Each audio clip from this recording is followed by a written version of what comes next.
Good morning, good afternoon, and good evening. My name is Chuck Nix, the Bearded Wino. It's another Monday Meditation. Monday Meditations with Wine, if you haven't been tuning in, is an interview series where we like to highlight the underrepresented in the wine industry. And that goes for all minorities, black, brown, yellow, red, you name it, the entire queer community, women, and so forth. But what we like to do is really highlight those individuals and the amazing strides that they're taking in our industry to make this place better for all. Today, we're going to catch up with an old friend. His name is Sholes. You know him from many places. I call him Mr. Google Me, but that's just because we're friends. So we're going to talk with him and we'll catch up to what he's been having going on since the last time we spoke in our last travels. And we'll also talk about some other things that can be touchy topics in our industry, but are conversations that are sometimes best had with people that you know and trust before those conversations make it to others, to be allies and to be supporters of that collective cause. So without further ado, Ray Sholes is here. We're going to talk with him about what he's had going on in a while. Ray, what's going on? How's Miami? Listen, you got to stop with the Mr. Google Me thing. That throws me every time, bro. Every time it gets me. Every time. That's ridiculous. Oh man, it's hilarious. It's hilarious. But look, it's those kind of slip ups in conversation that just make for just great conversation later on. They're awesome stories, man. Man, how you been, man? For real, How's for things? real. How's work? Good, man. Work is going. Doing the dang thing, getting into our busy season. So starting to wrap things up a little bit, switching things up a little bit, and get ready for it. So, but it's going. It's good. Yeah, it's O&D or fourth quarter. We call O&D October, November, December because this is the busiest time of the year for us, right? We prepare all year Yeah, long for in sure. restaurants for this time of year. And when it hits us, it hits us. But is it just me or does it feel like O&D started in like August or September this year? No, not for me, man. Honestly, like it's just now starting to kind of like get its legs and starting to kind of like rear its ugly head around. For us down here, it's a little different because for us, busy season is not just O&D, but then lasts all the way up until about, April, Mayish.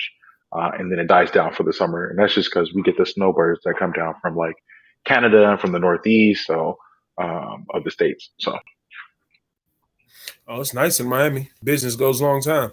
hmm So look, let's talk about this. Me and you, we're both family men. We both travel, for this business and this industry. And I was having a conversation with Nadine Brown and Wanda Cole Nicholson, and we were talking about being, parents in this industry and the travel and the task, the toll that it takes on our schedule. You're a dad. Tell me about what it's like traveling for you. Like, how do you plan your scheduling on travel schedule? Like, what's that like for you? Man, one, I've been really, really lucky, and I gotta like give it all the praise to my wife for holding down the fort while I'm gone. Um, but the way we kind of plan it out is honestly, we take a look at the dates and say what those dates are. Obviously, on the weekends, she's typically off, but she just recently took on a new role. So she's actually working from home, so things work a little different now. But when she wasn't working from home, she was a teacher, so by profession. So she would get off in, typically get off in a certain amount of time to where she could take the kids and take on that kind of ownership of having the kids all night, and it would work out pretty fine. This year is a little different because, well, again, she's working from home, but then also we have a middle schooler, elementary school, and pre-K daycare situation. So this is the first time that we've had all three kids in three different facilities. So it's a Mhm. little different these days. Yeah. So with us, the 5-year-old kindergarten, and and many people know I've got a baby on the way. So the Yeah, challenges with travel, we have to be really careful with how we plan. And then there's also the travel that's like, oh, there's an opportunity that I need to capitalize on, right? So it's like I yeah, should be here, but I know I got family. And then there's that balance of how you really make it work. Obviously, family takes precedence, but there's a really fine balancing act that comes into play. And then there's all the things, the conversations you have to have with your family. My daughter, does this thing. She did this thing the other day. It absolutely messed me up. Like I was leaving, and she did the heart thing, and then she goes, as I was leaving, I was like, I was like, oh my gosh. Oh my goodness. It messed me up. I was like, but there's the idea that, this will all pay off. It'll all make sense Yeah. in the end, in the future. But hats off to you, Dad, for making sure that you're there and doing the right things with your family. And hats off to your wives, our wives, because really, you're right. They're the ones. I'm about to say the same thing to you. They've got the heavy work. They've got the heavy lifting, man. And Yeah, man, so for sure. cheers to the Psalm moms and the wives of those Psalm dads. Cheers to y'all. And other Psalms, the spouses of Psalms. Cheers to you guys, because you guys are the ones. Look, at Tech Psalm, we've been talking about changing in the industry. The industry is evolving. It's no longer it's not what we have been trained to do as Psalms, right? The way that we were trained formerly, that service is not entirely relevant. Modern wine service, or today's wine service, you did an amazing decanting presentation at Tech Psalm. Let me ask you this: how much of that traditional psalm or wine service practice is in place at your place at Michael's? There's steps for sure, and I think every place you have to just adapt. And I would say, whether at Michael's or another place, where I might be, doing some type of consulting work or anything like that, it's really like what's conducive to the level of food, the level of service, the ability, you know what I mean? So like, Mhm. for instance, you can have good service at a really approachable place that's doing, um, $20, $35 entrees and not necessarily going above like that 50 or $60 mark. And you can still have proper wine service. It's just like Yeah, you might not have, maybe you don't have decanters and coasters and like a Gyrodon. You know what I mean? yeah, Or maybe, maybe your entrees, maybe you don't even have entrees. Maybe it's just, a situation where you have a menu and that's the only menu that you're serving and it's $300 a person. And maybe at that level you do. So I think it's more about adaptability in a restaurant than anything else. And to more answer the question directly, um, particularly at Michael's, you'll see the coasters for the bottles. You'll see some decanter service here and there. You're not going to see any Gyrodons. We're not set up for that. Our space is too tight for that.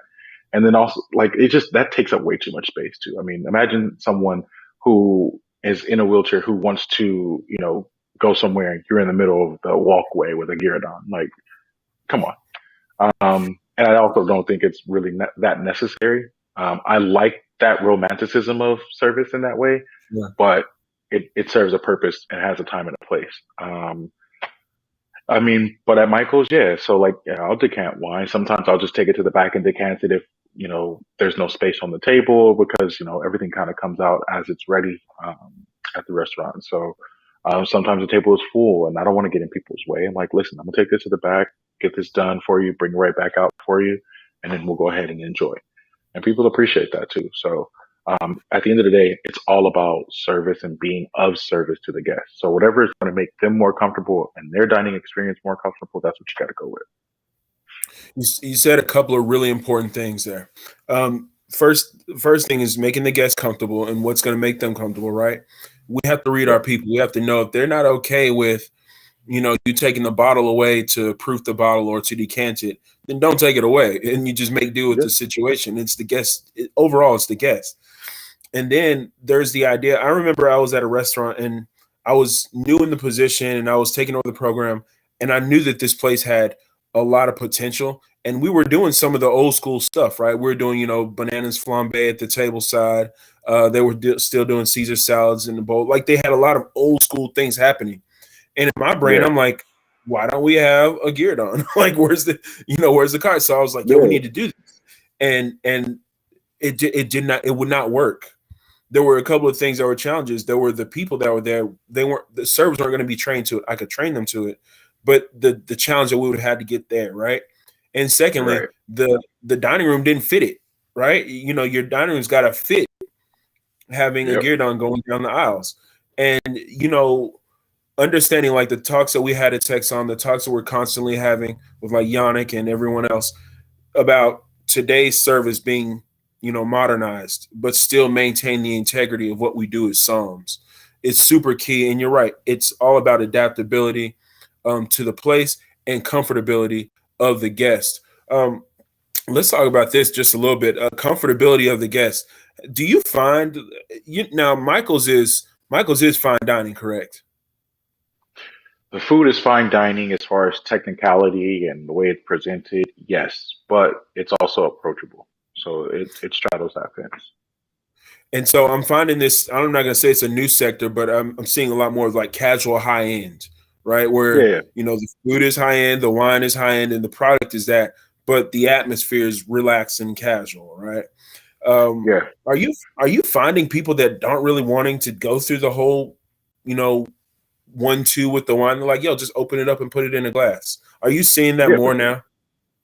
Yeah, I mean, for sure. I think it's also, I think it's little bit more of the younger crowd that's like, I'm sure the wine is fine. Like, go with it. Sometimes it is the older crowd. But I think, like, speaking from my experience, I don't need all that.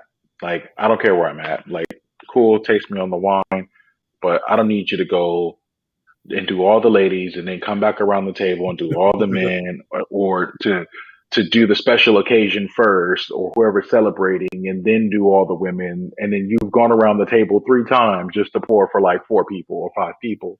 Like, bro, it's okay. Or sis, it's all right. Just go Or ahead and pour. You know what I mean? Everybody's you gonna know, get something. We good. and that's that approachability thing that needs to take place. So like now coming to approachability, I think that when you start talking about newbies in wine, right, the younger demographic is who we're really targeting at now, right? We got to get younger in our industry. We have to look at the future, and approachability is going to be key, right? The younger demographic is not understanding, all the formalities of wine service, and also, since we're talking about it, uh, more demographics, more people in wine, right? A lot of black Yeah. folks that once upon a time were not coming to restaurants and getting wine service. Now they are. A lot of brown folks and a Hmm. lot of people that were not necessarily in the space, right? All those steps, they're not necessary for them. And they might push them back. Now we have to talk about being approachable to all people. And there's no cookie Hmm. cutter way of doing it. Yeah. Would it be fair to say that maybe the best way to do this is to know it, but in actuality, it's not always in practice until you're reading the table, understanding it, and seeing it. I got a lot of folks that Yep. don't want to do all this, man. Yep. Yeah. And I your mean, I think servers, that's your the best thing to do. your guests, I mean, your servers, I mean, they're like, it does it work for them? And then you push it on them. How do they really push it into it? We got a lot to talk about, especially now we're talking about approachability and reaching demographics in wine. This Monday Yeah. Meditations with Wine. I'm Chuck Nix, the bearded wine, Ray Sholes. We're gonna hit on some real things here in just a second.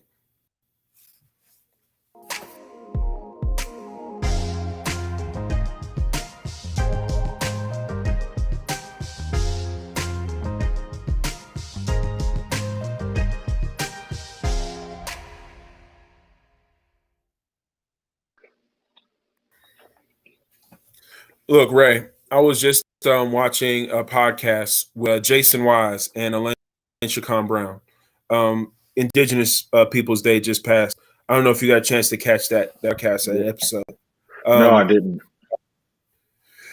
it's great listening to Elaine talk. It is It is. always It great is. to talk. She's probably one of the most captivating speakers that like can not only just dominate a room and be captivating, but then also can be on a podcast and be captivating, and then also on video. And like she's like a triple threat in that arena of just like public speaking.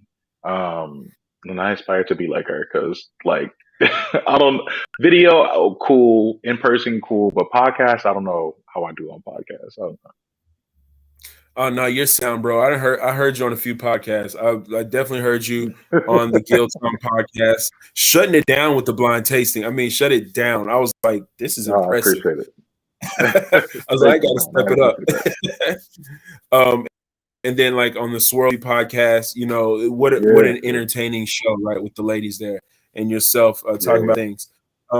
But I was listening to Elaine and Jason talk, and Indigenous Peoples Day, and he was asking her, about Indigenous Peoples Day. How do we celebrate it for those that are not? And let's be clear, even us as Black folks, look, we have Black History Month, and we have all these things to celebrate our own struggles and history in this country. But Indigenous peoples have a different struggle and a different story and a different celebration. He was asking about that, like, how do we celebrate it? What do we do? And I think one thing she said was to listen. And how often do we find people that want to tell us what they want to do for the marginalized and what we should be thankful for because they're doing this for marginalized? Look, I think listening is key, but I also have to know that's not enough. Just because you hear me, what's going to be done about it? Let me ask you this. What do you think, with all the things that are changing the world, what helps for marginalized people? What does it help? What helps beyond listening? What is? I'm about to get. I'm ready. This is my drop a gem face right here. This is my drop a gem face. Come on, I'm ready for it. The thing that needs to be done is, I think, one, like Elaine said, listen, right? Because listening doesn't just mean that you're hearing me, but it also means that you're understanding. And with that understanding, you'll know how to move properly. You'll know what the play is, right? Number two is support in whatever way that means, right? So maybe you don't have money and you know what? You have your phone, you have social media, you can share, right? Just like any other business or with any person, you can share an Instagram video, you can share a reel, you can share someone's business, you can help spread the word, like, oh, I heard about this, bum bum bum. And that's a way of supporting. If you do have money and you want to explore, whether it's, whatever it is that, that particular person, that entity, or that marginalized community is doing, whatever it is, say you're into wine, buy their wine, right? Or say you're into tech, support their tech, support their startup, whatever that looks like, support in that way, right? And explore that. And then the third thing, and this is probably one of the most important things that I'm starting to realize at this point in my life, is mentorship is so important, right? Because having the blueprint to doing something versus actually doing it is two different things, and having someone to bridge that gap between the two can really be a life changer, right? And that's what mentorship is, right? It's like someone has done it, someone that may have the blueprint, and that could be the same person, right? But bridging the gap between those two people or those two entities, I think, is the helpful part. And I think that's probably the most important thing. If you take, say, I don't know, any prominent figure from the wine world, right? Yeah. And you say, cool, I'm going to go out and I'm going to mentor one particular person for a year so they can do what I'm doing or move in the same space that I've moved in before. And you do that for a year, maybe even 2 years. You've just changed the life of that person, but then that means that that's going to trickle down, and that trickling effect is going to affect other people as well. Now imagine, say, 30 prominent people from the wine industry did that. You're now raising 30 more people that were marginalized, and now you've changed a generation as a unit. Yep. Yeah. Oh, so wow. That's amazing. There's a lot of jewelry on the floor right now. Let me pick some of it up. So, yeah, absolutely. All right. Mentorship key. I think that you're right. That's probably the most important because, you can support and you can give us money. And I can tell you firsthand that I've received, awards in a time when I wasn't really sure about my direction. Right. And I think that that's what we're doing a lot nowadays, right? Where the industry is offering a lot of awards to people as they're getting started in their journey. And that's incredibly important. But when you're getting started in your journey, just like if you're in college, freshman year, you have an idea what's going to be after college. But around sophomore, junior year, even in senior year, that plan has changed a little bit. So if you start giving money to support that cause is going to change or likely to change. And now I may have, burnt up some funds or some support in an area or direction that I'm not going to be going in the end. But mentorship is key because now you have somebody to kind of really guide you, help you make sound decisions towards Yeah. the effort, right? And they can also help mold the evolution of your efforts. Yeah. Um, being a good mentor is being there, listening to your mentee, meeting their needs, not necessarily putting forth your own agenda. You shouldn't have an agenda as a mentor except for to help the mentee. Being a good Yeah. mentee is super key though, right? Being Yeah. available, being committed, Yeah. valuing the time of the mentor. Those are also very key things. And following up. There's a lot of mentors that'll, make the phone calls, send the emails out without response, without timely response. I think that mentorship is key, but I think that that's a two-way street. And I don't know how we gauge it, but I think that we really have to start talking about how to make sure that the mentors are being effective, and how Yeah. do we make sure the mentors are paired with the right mentee, right? Yeah. Um, No, for sure. I can look up to one person, but if that person isn't really in the direction that I'm going, they may not be a good mentor. They could be a good person to know. Thanks, Yeah. but it might not Yeah. necessarily the Exactly. person that I need to be guided by. But mentorship is super key. So then the segue, right? 30 professionals mentor 30 underrepresented people. We change the generation, and now we got representation, right? Yeah. Because the next generation looks up and they don't say, "Oh, this is a white man's game." They don't look up Yeah. and say, "This isn't for me." I know I Right. had that come up, like getting into it. What about you? I know you started with corporate, but where did you have any like representation? Was there anybody that you saw that you're like, okay, I can do this, or were you like, I'm just going to do this, and you felt like you were in it by yourself? What was that like for you getting started, thinking about representation? Um, so I'm not even gonna hold you. I actually, at first, I think, I know a lot of black guys will probably say this too. But at first, at my very first sight of any type of representation, and I was kind of already getting into it, was Mhm. probably Mr. Proctor. Yeah, Seeing him on some, I was like, oh wow, all right, there's somebody else yeah, that's black doing this wine thing. All right, cool. yeah. I was like, I was all of and us. at a high level, right? And at a high Yeah, level, and that kind of motivated me to just like, okay, cool, I can take this a step further.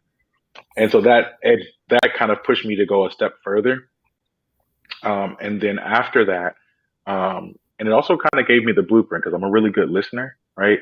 So Mhm. like I would listen to all of those guys on Psalm and like, you know, I would just listen to them talk.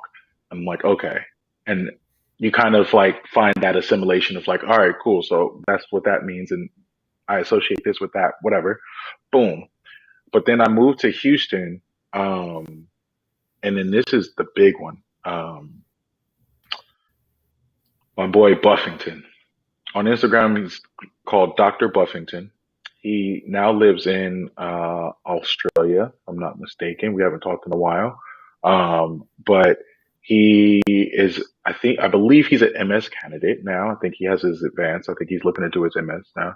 Um, and I remember that was the first person like I sat down with that I knew hands down, had experience, knew more than me, and could help me, and Mhm. not more than anything, but just somebody else that was in my city that looked like me and was in the same industry. That was my first like in person interaction with someone, and he legit was like he really was a mentor. Like he took me around to different wine bars. Was like, oh, this wine bar is cool. Hey, meet me at this wine bar. We're gonna have a couple bottles here. Hey, you should come by and check out Houston Psalm Association and so on and so forth. So he really put me on. He actually, I think, introduced me to Texan possibly as well. Wow. So I think my first year, I think I went with him, or I was supposed to, and then I ended up going by myself. I don't remember how it went. His memory is probably a lot better than mine. But that was like that was kind of my first mentor in the biz. Um, so I was like, all right, cool. I could do this at an even higher level. And that's when I got more involved when I was in Houston, when I was in Texas in general, moving around the state and seeing different people, experiencing, different things in the wine industry.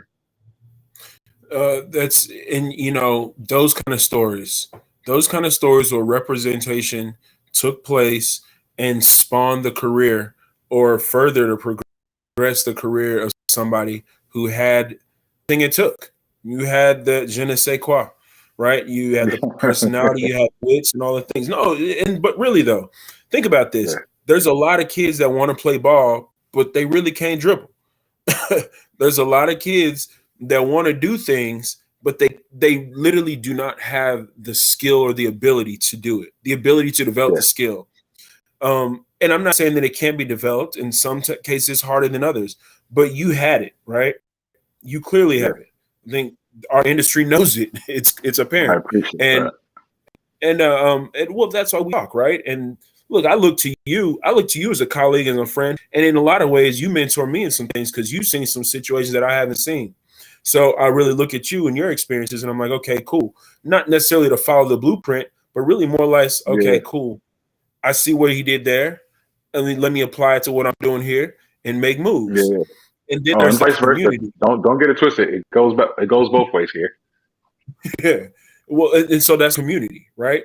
Right. That's Yeah, that's the community that's there that's being developed. Um, with that, you know, if we're talking about representation, I think that people coming in, they can be supported into the space, but they have to have continued support, right? Your mentorship. But then also we have to talk about what kind of change that takes place while we're being supported. So we could support that young brother into the space and he can come in and cool. He's going to take an exam and he's looking at this tasting grid. And let's just, for instance, the institutional change in language, right? What are we talking about? If I didn't grow up having this sort of vernacular spoken around me, I don't necessarily understand. I don't understand the tones. How many people are put yeah. off by the tones in the language that are there? Can you think? I mean, do you know what kind of institutional change helps us move forward? I think definitely. I think language is one of those, and it's got to be about experience, right? So when we're talking about the grid, when we're talking about what we smell in a wine, um, you know, I didn't have a gooseberry until I was in my 30s, right? But the first time I ever Because of heard of a wine. gooseberry, It was because of right? wine too. Yeah, like no, like I had never had a gooseberry, never even I had heard of gooseberry. I had even used the term to describe a wine because I knew that was going to be a correct description of the Yeah. wine, right? Even though I was like, I don't know what a gooseberry, like I've never had a gooseberry or a kumquat at that point either. And I'm like, but I know gooseberry and kumquat is going to play well in this descriptor, so I can go ahead and get the points for this wine, right? And Mhm. but I had heard it originally, probably my early 20s, maybe around 22, in a beverage class I had in college. I'm like, what is a gooseberry or a kumquat? I'm like, what? That's crazy. I don't know what that is. So it wasn't until like I was 30 when I actually had a gooseberry for the first time, Yeah. but I had been using it, right? So it's like what would have related to me and what I use a lot now is I used to eat a lot of candy as a kid. So like I use a Yeah. lot of candy analogies. Now, a lot of people can relate to that, but maybe there's people in the world that don't have the privilege of going to the corner store and buying a bunch of candy, right? There's people that like they get by and it's like, let's be honest, some of our people that look like us are surviving off of peanut butter sandwiches or choke sandwiches for some cultures, right? What they call choke sandwiches, a whole peanut butter Yeah. sandwich, no Yeah. jelly, no syrup, Yeah. nothing, just peanut butter, right? Dry. So, how do you speak or how do you speak that language coming into wine? So I think language is a big part of that, but then we have to be we have to be cognitive cognitive of what these other cultures look like, right? What they eat, right? Because not everybody's eating gooseberries and kumquats and blueberries, right? Some people are eating blue raspberry licorice, or some Yeah. people are eating, they know oxtail, but they don't know smoked meat, right? Or Mm. they might know, um, they might know that smell of like that browning of the macaroni and cheese in the oven, right? When it's almost done, right? Yep. You might know that, but not necessarily understand, sliced jalapeno. So it's like You're 1,000% correct. so Look, and one of the things. I'm sorry. Go ahead. I got to come back to it. I got another to drop in. Go ahead. yeah, no, I mean, I think that's it. I mean, a lot of it is really just language. I think it's also understanding people, right? And does it make sense? Does it make sense? Because not everything, like what I might smell and taste, you might not smell and taste, and vice versa. But that doesn't mean either one of us is wrong. So, Yep. and I think there's not a lot of onus on getting the wine right. And I think that there should be a little bit more accountability on getting the wine right or getting close to it, right? If it's similar. So say like, I don't know, Cru Beaujolais versus Pinot Noir, not to bring up my horrible call of Yeah. Beaujolais and Pinot in my podcast for Guildsom, but It like wasn't the horrible. two, no, it's not a horrible call, and that's the point, right? It's not a horrible call because you could definitely mix up Pinot and Cru Beaujolais. I've done it so many times before, right? So there should be some points there, or you should get some type of award there for saying, you know what, that is a close call. Like that's a really Yep. close call, right? Versus saying, all right, well, if I called Cru Beaujolais Napa Cab, come on, Yeah. Well. like Okay. clearly that's wrong, right? You know what I mean? Yeah. Clearly that's wrong. So I think there should be some type of points for that if we're talking about a point system. But being able to describe a wine to a guest accurately, just because you describe it accurately to what Hillsong or WSET or Society of Wine Educators says this is what Cabernet should smell and Yeah. taste like, doesn't mean that it doesn't smell like something else to you, and that's wrong. Yep. And if it's wrong, that's not what that means. So sorry, I got off. I'll get off my soapbox now. No. I'm with no. But see, hold up, Ray. But this is why I wanted to have this talk because look. We've had this talk already, right? But I wanted to have this Yeah, talk in this forum because, look, man, bro, there are people that grow up in like food deserts, right? Where you don't yeah, have a lot of the quality food around you. And then there's also situations where people don't necessarily have a ton of money to go purchase the foods that are quality that we're talking about that describe these wines. I mean, look, for yeah. me, in my 20s, growing up trying to be a rapper, I spent all my time in the hood at the studio, and it was the corner store and fast food joints. And so, no, so the things that really kind of resonated with me and my memory that stuck with me was the way that some of these fast food items tasted. Like right now, I taste Blau Frankish, and it tastes like blueberry cobbler from Backyard Burger. Right, I taste Cab Franc or Chenin, and it tastes like the freaking jalapeno poppers with dragonberry sauce they used to be at Arby's. Right, because that's what was in the neighborhood. That's what I was going to eat.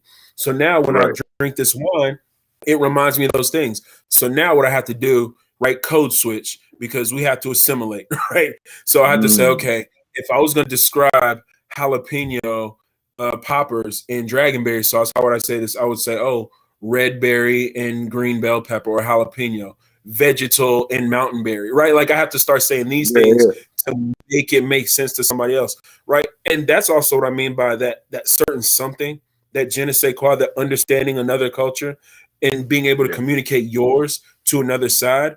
But that's just what we have to do now if we want to move forward, if we really want to open the doors, we've got to be able to open the doors up to somebody who maybe not be able to communicate it that way, but communicate it in their way in order to bring more Yeah. people into it. The whole thing is So, communal. so I got a question for you then, right? Yeah. Usually you're the one asking questions, but do you feel like being able to associate this area of like where your tasting experience come from, like you said, like the Arby's and the jalapeno poppers and so on and so forth, and then being able to relate it and code switch, do you feel like that's an advantage or a disadvantage? I think it's an advantage, but I think it's an unfortunate advantage. It's kind of like the way that, our parents probably told us coming up that you have to be better than your white counterpart just to succeed. Yeah, yeah, And we were trained to do better on that front. So yeah, it's an advantage because now we know how to, we can wade in the deep waters, but it's not a yeah, level playing field. Right. Because if I'm wading in deep waters, but somebody else is coasting on the surface, how easy Mm. is it for them? And they don't have to have the skill that I have to have just to Yep. be able to meet the same status quo. So it's an unfortunate advantage. Sure, does it make me more durable, more resilient? Um, all those things. Yeah, sure, that's great. And I'm happy that I've developed that trait. And thank God that I've got it. But what did I have to go through to get there? Right? Mm. Would I have achieved this earlier? What would my life be like if I didn't have to go through that? What would my life be like if something was just kind of like put in front of me as an option before I had to see D-Lin at a movie that somebody recommended to me after I'd already been in the industry for 15 years? Like, what am I going to do next? What if that had been my path from the jump? Would you do me a favor? Say that for the people in the back. I mean, look, like, what if I didn't have to do that? I mean, Yeah. and I respect and appreciate everyone's success. I do, and I like to cheer them on and applaud them in everything they do. I am I am unreasonably and intentionally a cheerleader for success amongst people despite my own. And that's it. And I mean that intentionally. Like if something is bad happening in my life, I'm literally looking for some good somewhere, even if it's not in my life, so I can celebrate that good because you get nowhere celebrating bad. Yeah. Um, and again, that's the unreasonable way of doing things. It's on purpose to be nice, on purpose to Yeah. Yeah. be applauding to people. At the Yep. same time, it can be discouraging when you look up and you talk about time that may be lost. It's discouraging sometimes when you talk about missed opportunities. It's discouraging when you know that you put in the work that somebody else did not put in, and you look at them Mm. excel, and then you say, "Well, I'll get it next time." Because Yeah. it does you no good to just dwell on it. It's not going to fix it. Yep. So opening up the doors for more people to have those opportunities eliminates that feeling for those future generations. If you really want to give the next generation something that you didn't have, how about an opportunity? That's Listen, I was just having this conversation when I just came back from South Africa, and I was having this conversation with a few of the people from Fair Trade. I was like, okay. listen, man, my whole trip to South Africa was I really wanted to see what they were doing for the people, right? For the people that are living in townships, the people that are living in like shacks, the people that are they're farm workers, their children, and like, you know, and someone said something at one of the seminars that was really fantastic at Cape Wine. It was just like in South Africa, there's generational wealth and then like generational labor or something like that. And Mm, that's kind of how it went. And it was Paul. I'm not going to attempt his last name because it's I could probably spell it though. It's like Sigua Seagal, I think. But anyways, so he has a farm in French Franchcourt, yeah, in Franchcourt. And hmm basically he was like his mom grew up and his parents were farm workers and they were like on him just like making sure that he got grades, make sure he was doing everything he needed to do, like really pushing him out to be better and to not be a farm worker. And so he made a promise to her and was like, I won't be a farm worker. Well, now he owns the farm. So he's still working in the same Oh, industry and working on the farm, but he owns the farm now. You know what I yeah. mean? So that generational labor versus generational wealth. So, and I was saying that like to a lot of people, opportunity is such a huge thing. There's so many people that are so smart, they just haven't had the opportunity to show what they can do Yeah. um, in order to succeed, and Yeah. they haven't had that opportunity yet. It's as simple as that. The opportunity that we grant people or that we offer people, and I say this, I want to take this back. I want to pull it back. I think that in a lot of situations, I think we have to start creating opportunities for people as opposed to Yeah, just offering opportunities. I think when we create opportunities, we really change the narrative. Because if you're offering an opportunity, that means that I'm acquiring an opportunity that's already there for someone, and I'm putting someone on someone else's path, is what it feels like when I say offer. I'm talking about creating an opportunity, a new path, a new wave. What I do with Southern Psalm Collective in Mississippi is something that has not been done here. I'm creating a pathway, and it's literally with the intention to help people. What you're doing with Royal Vines, creating opportunities in a new way to invite people into this structure of creating events that are open and inviting and welcoming and warm for all cultures, right? And that's the thing, Yeah. and you're representing for the people in that facet. That's what I mean. All right, I gotta ask you this because this happens to me all the time. You are a wine director at a notable place. You're a black wine director in Mississippi. I am a black wine director at Bravo, a legacy wine program in the city. Are you the first black manager in your position? No, actually. So I'm gonna make a correction. Not wine director. I guess I don't know. Director, Psalm. I don't know. Whatever. I'm the Psalm at Michael Genuine, Yeah, and there was one that I know of before me, and you will probably know her name. Her name is Tahira Habibi. yeah, She was yeah. actually somewhere there as well. Mhm. As far as front of house, like an actual manager at that restaurant, I don't think they've had a black manager, but I could be wrong too. They've been there for 15 years, so I'm not sure. Um, so yeah, I don't know.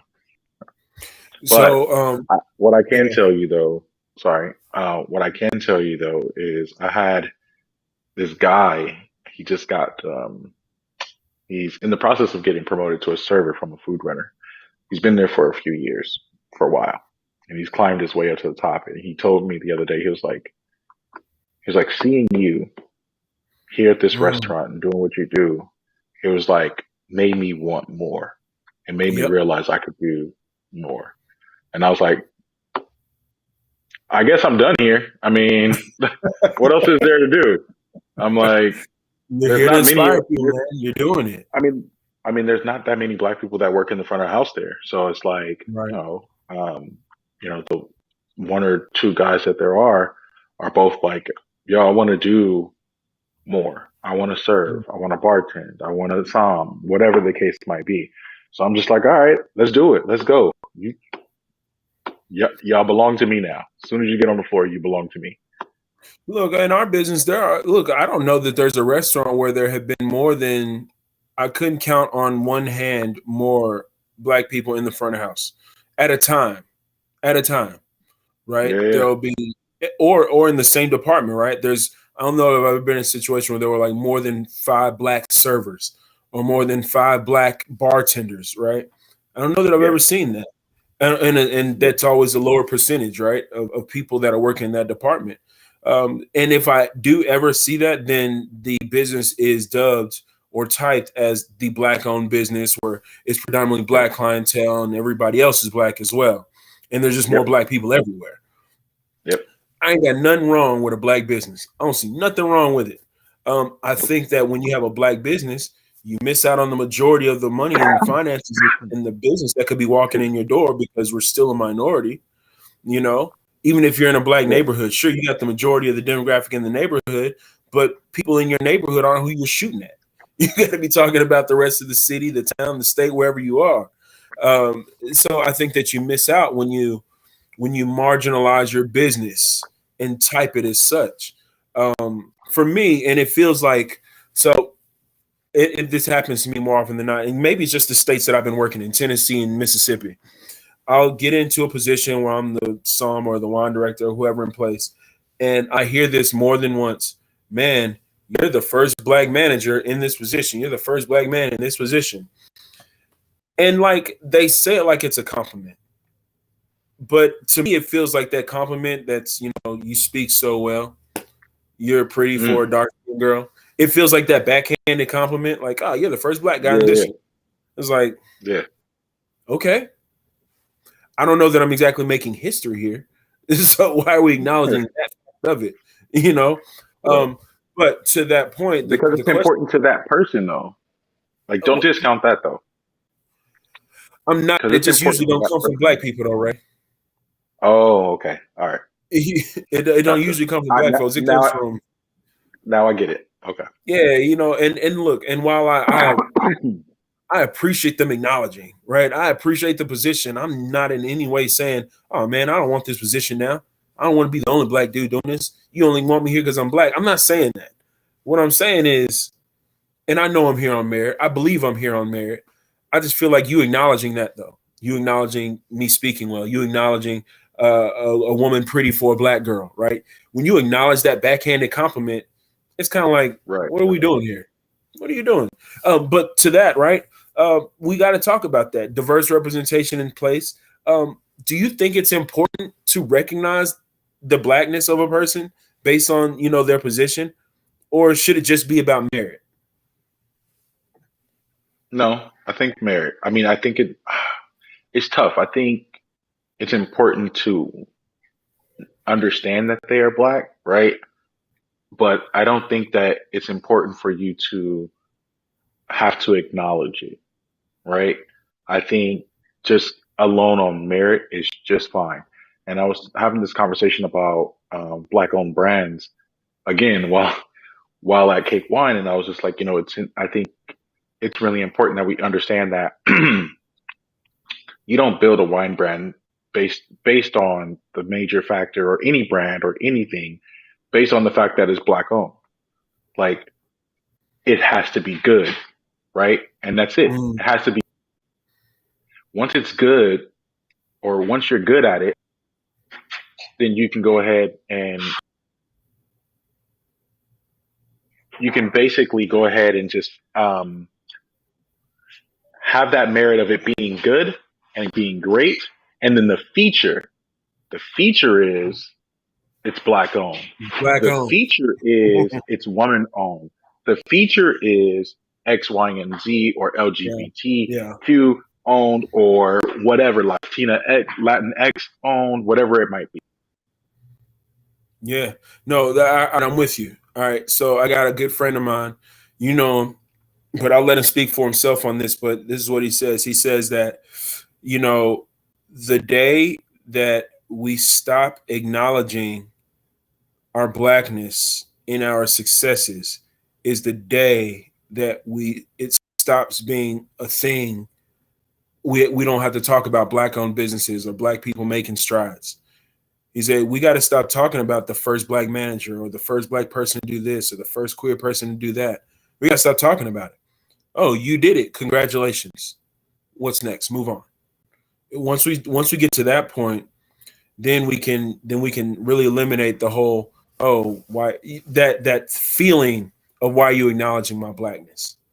Right. Um, But I think it's important to still celebrate that within community. yeah, So, yeah, if you're the um, you're the first of whatever, first Latino to do X, Y, and Z, you know mm-hmm, what? In that community, it should be celebrated.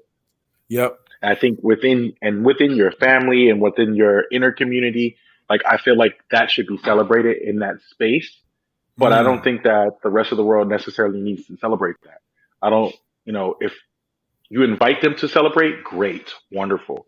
But I think as a smaller community, like amongst me, you, and whoever else is a part of our community within the wine industry, if we want to yeah, celebrate, yo, Ray was the first wine director at X, Y, and Z restaurant in X, Y, and Z city, and he yep, did bomb, bomb, bomb, bomb. Like, I think mhm. that is important.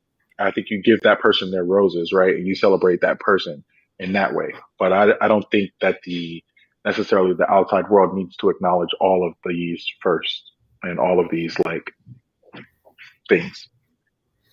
Yep. And I like how you said that because it's an awesome little move, right? So, in community, acknowledging greatness. And speaking of roses, who won that Roses and Rose Award for Best Song of the Year? Why you got to do that? Celebrating in community. Congratulations, my dude. Wine and Culture Heard that, Fest man. Song of Thank the you. Year Award. Best song. I appreciate you, man. I appreciate you, and I'm celebrating you, brother.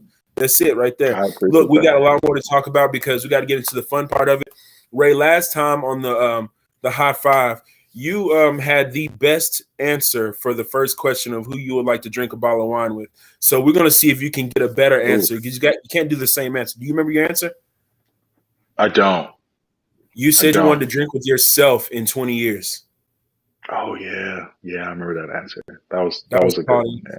That was quality. All right, look, I'm Chuck Nix, the bearded wino. This is Ray Sholes of Royal Vines. This is Monday Meditations with Wine. Right back, we'll have the hot five. Yeah, you thought I wasn't coming for you. Good morning, good afternoon, and good evening. I'm Chuck Nix, the bearded wino, your favorite sommelier and host for Monday Meditations with Wine.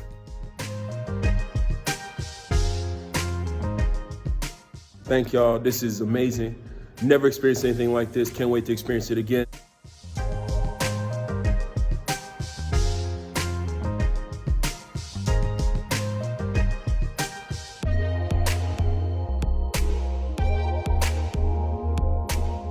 Monday Meditations is a weekly interview series where we highlight beverage and hospitality professionals and their individual efforts to grow and evolve Southern hospitality. We're all about community here. In order to support your community, you have to know your neighbors. And what better way to get to know someone than over a glass or a bottle of wine? So come join us on Mondays at 6 p.m. for Monday Meditations with Wine. We'd love for you to share a glass of wine with us. Get to know the community every Monday at 6 p.m. on Facebook Live. Remember to drink well, drink responsibly, and always tip at least 20%. Peace.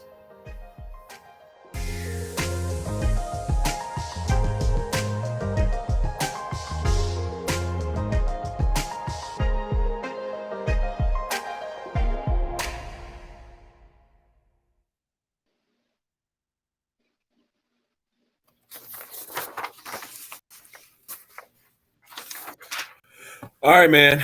Look, I gotta ask this real quick. I know you're still getting some certifications and things. How important are exams, do you think, today? I think I think they're just as important as a bachelor's degree, depending Yep. on the level. Yeah.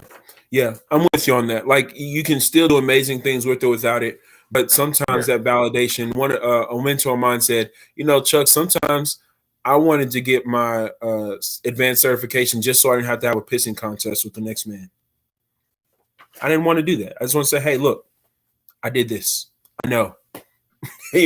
So it's key for that reason. So anybody shooting for exams, I know we talk a lot about, it's not important, but it is important if it's important to you. So, yeah. Godspeed to you on your journey. And I appreciate your prayers too, because I'm going for my next one too. All right, Listen, cool. All right, listen. let's I jump in. just gave such a political answer just now. Now that I think about it, oh, that's hilarious. Sorry, I'm sorry. Ray for mayor, heard. All right. All right. If you could share a bottle with anyone, dead or alive, who would it be? And it cannot be you in 20 years. All right. Uh, let's see. All right. Oh man, this is tough. Uh, can I get two people? Come on. I'm having Give a them to hard me. time. All right. All right. Give Cool. them to me. All right. So, uh, first person would be this brother named Jamal King. He's known now on Instagram as the 9 to 5 millionaire. He was like this cop who was working as a cop, but then also started investing in real estate and so on and so forth. And eventually was able to go ahead and just say to the force, because he was making millions in real estate. And it wasn't like he was making a ton of money or that he had a ton of money to start off with, but he just did his homework and like worked at it and continued on with real estate. And I'm really obsessed with his journey right now and what he has going on, especially because my newfound uh, obsession right now is real estate. So I'm like, all Okay. right. So I'd love to sit down and just like pick his brain and just kind of like, all right, I'm your new mentee. So like, let's do this thing. I'm ready to go right now. Okay. So that'd be one person. The other person, honestly, would be probably be Jay Z. Yeah. Like, Yeah. yeah, it'd have to be Hove. Like, I'm so it's weird because like knowing his background, knowing like the hood that he came from, and then also trying to, and now where he is and how that all happened, getting to getting to know that and being able to, um, see that transition because I grew up on Jay Z, seeing that transition I think is dope. But then also being able to talk to him about that transition, and then also Yeah. talking to him about like how I can do different things and make an impact on my community in the wine space, I think would be Hmm. kind of cool. So those would kind of Yeah. be like the top two. Or Kevin Hart. That All right, vision. I'm done. I'm not gonna talk anymore You're good. You're good, fam. No, that because vision. I thought niggas are about gonna Jay keep Z a coming. little bit too. You know, this thing is somebody asked me these questions, what would my answer be? And I hear my answers, they come out. And Jay Z was one of my answers just because of who he is and culturally speaking, and then how what Yeah, he means in the wine worlds and how he's well in the beverage space, but in the wine world also specifically, yeah, and what he did with Ace of Spades, with Armand de Brignac and the Cartier family, and then that history with Chris Stahl and hip hop. Like it's just yeah, it'd be so cool to just talk to him because he was really front row seat to that part of history. So yeah, Jay Z would be one of mine too. yeah. And you know what, your man, 95 millionaire, he sounds very interesting to talk to you too. So I would love for y'all to record that conversation when y'all share that bottle. I feel like it's gonna happen. All right. Heard that. If Um. somebody's watching this, please tag them. Tag them. Oh, don't you worry. Don't you worry. Yeah, Please I tag got them. you. I got you. I got you. All right. Look, what Uh, grape variety or wine style best describes Ray Sholes today? say that one more time. What grape variety or style of wine best describes Ray Sholes today? Uh, Usually my answer is to that is Chenin Blanc. Uh, Yeah. these days though, I really feel more like Riesling. Um, Okay. I'm a little I'm a little leaner. Mm-hmm. Um, physically, I'm leaner. Like I've lost some weight. It's weird. I don't know. But then also Give me that I'm a plan, little player. bit Give me that plan. more. Heard that it's called stress. Ah. um, but I'm also a little bit more linear in my thinking, a little bit more focused. A lot of times I'm more like, all right, I can see everything, and now I kind of got these blinders on a little bit, and I'm a little bit more focused on uh, what I really want, what really makes me happy, and how to achieve that. So, Hmm. Okay. All right. I see you, Riesling. See you but all yeah, day. but now I'm still versatile. Like I can still move in different spaces. So just like Riesling can be, it can be super sweet. I could be very sweet. It can also be really dry, and I could be dry. I could be sparkling. I can do all the things, but Mm. I just feel like now I'm just a little bit more linear in my vision and in what I want. That makes you very dangerous, Ray. It's Yeah, gonna make you dangerous. I I'm hope looking so. forward to this, man. I'm looking forward to it. What's your unicorn bottle?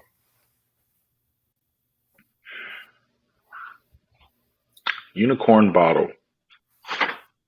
Mm. I'd have to say unicorn bottle. 19, 1997. I think it was 97 Grotamaco would kind of be it. Yeah. Okay. Yeah. I had Grotamaco right next to Sesakaya. So Sesakaya, Mm. for those that know Sesakaya name, Yeah. where there's Bulgari, all that delicious juice, whatever, bum bum. So right, I believe up the mountain, I think, or up the road is Grotamaco, and it was a second winery that was founded in that same area, making same kind of wine, except for it has a little bit more. It actually has some Sangiovese, and it's just such a well structured wine, and it's so beautiful. It's super pretty, and it's not dumb expensive, um, but really really delicious. So All yeah. right. Ray, I think you just schooled me real quick because I thought that the second Super Tuscan that style was Tignello.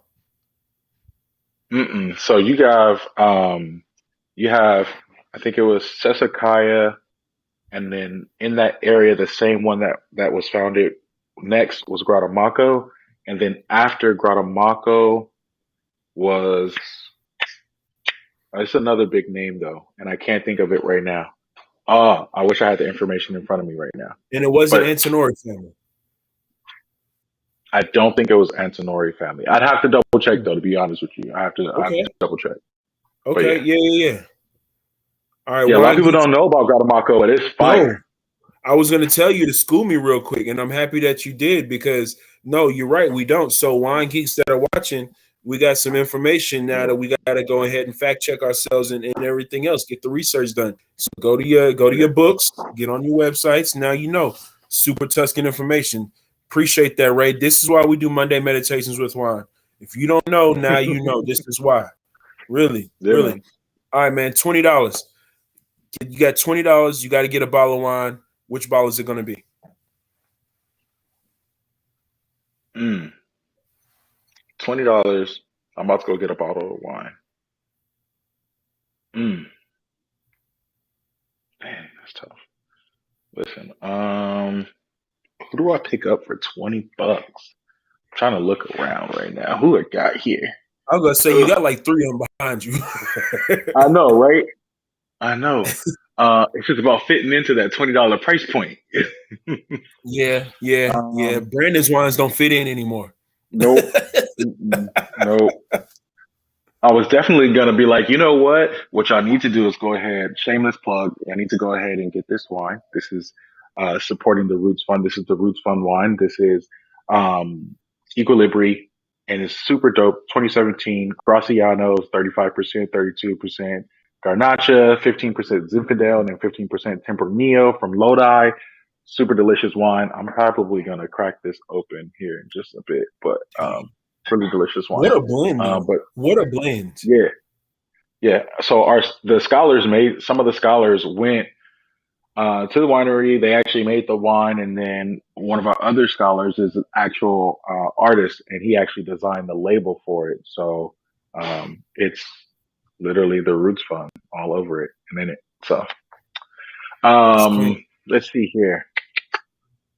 All right, I'm probably gonna go. Oh, you know what I'm gonna go pick up? I'm gonna go pick up a bottle of because you know I got to support, right? So Yeah. I'm probably gonna go pick up a bottle of McBride Sisters sparkling. Yeah, Black Girl they do a Magic. really good job with sparkling. Yeah, Yeah. yeah, Yeah. the brute, the sparkling brute. I'd probably Yeah. pick that up if I could afford it, and maybe it was on a discount, right? Just a couple of dollars. I'd get that Hawke's Bay New Zealand rosé that they Okay. have. That Is it clean, Hawke's man? Bay Sparkling Brut Rosé is one of my faves. We actually pour it by the glass at the restaurant for like the last year. So yeah. Oh, okay. I see. Look, hold up. If I could, I brush Durham show. So y'all got McBride sisters in Florida. Yeah. Come on, The whole Mississippi, step it shebang. up. I need to get some McBride sisters in the state. Come on, Listen, that Hawke's distributors. Bay, man, they don't play no games. And people love it, man. Every time I open it up, they're like, "Oh my gosh, this is so good." I'm like, "Yeah, I know." You know what I'm pouring by the glass right now that's like blowing people's minds, and they're just lighting Mm. them up. House of Brown Chardonnay, the Brown Estate House of Brown from Lodi. All right. So their Chardonnay from Lodi is their second line from Brown Estates, which is in Yeah. Napa. I pour their Yep. Chardonnay. Let me tell you something. I can't keep it on the shelf. I can't keep it. Listen, man. It's super affordable. It's delicious Chardonnay, and it's not this Oh my super god. big oaky bomb. It's actually Nope. really decent Chardonnay from Cali. That's It's unoaked good, really good. and fruity. And yeah, it's fruit forward. It's got everything you want out of Chardonnay. Um, besides like the Paula Deen butter and all that, but Yo, it's a look, man. really Hey. I don't necessarily need the Paladine butter. I want the fruit. I yeah appreciate oak sometimes, but I don't yeah want to taste the wine. I want to taste the wine. And this one, exactly you taste exactly. Chardonnay. It's beautiful, man. I All carry it right, on the McBride. list as well, man. Yeah, get it on, man. Y'all got brown. No, Y'all no, I got do brown. it. Yeah, I have it on the list. Bingo. Yeah. All right. Last and final. if you could choose your own superpower, this is a new one. You could choose your own Mm. superpower. What would it be and why? Flight. Oh yeah. Yeah, yeah. Um, as I get older, it's important to have my own solitude and just have my own peace and just quiet. Mm. For so long, I've lived in cities, I've worked in the busy restaurants, I've done X, Y, and Z, and it's just always noise. And more, I just want quiet. Like, this is nice. Yeah. You know, but No, I besides got that, sorry, but besides that, being able to just kind of like take off and just fly instead of like having to go for a walk, I think is a little bit of a better view, probably, right? And then you. Oh also, yeah. Oh yeah. and then I could visit, South Africa whenever I Anyway, wanted to, just fly anyway, over is real that your quick. place? Is that your wine region place, South African? Man, I've been there twice this year, um, which is almost as much as I've been, that's as far as wine regions go, there hasn't been a wine region that I've been to twice yet. Yeah. That's So, beautiful, man. so That's now, beautiful. yeah, that's it. Holds the record. I got really blessed this year. So shout out to the Roots Fund. Shout out to, Wines of South Africa. And by the way, I got Chuck Nicks on my list to take with me to South Africa next year for Cape Wine. So I hope y'all know I'm not coming unless Chuck is coming with me. And you can put that on your Go. mama. Let's go. Let's go. Let's go. All right, y'all. Hey, look, this is Monday Meditations with Juan. Ray Sholes of Royal Vines. He's blessed us with a clean hour of his time. Brother, I thank you so much. And this is a great Yeah, talk, man. and it will continue. Absolutely. You already know. We're going to keep it going, man. I don't know when the next time we're going to catch up outside of the, at the same resort space or whatever, but it's going to be a beautiful situation. Make sure we have some It good always drinks. is. And man, give your best to the family, man. Hug and kiss that beautiful wife of yours, man. Y'all be good, be blessed. Hey, follow us and like and subscribe on YouTube, on Facebook Live. Hit us up. Thank you so much for being here. Have a great day, y'all. Peace. All right, man.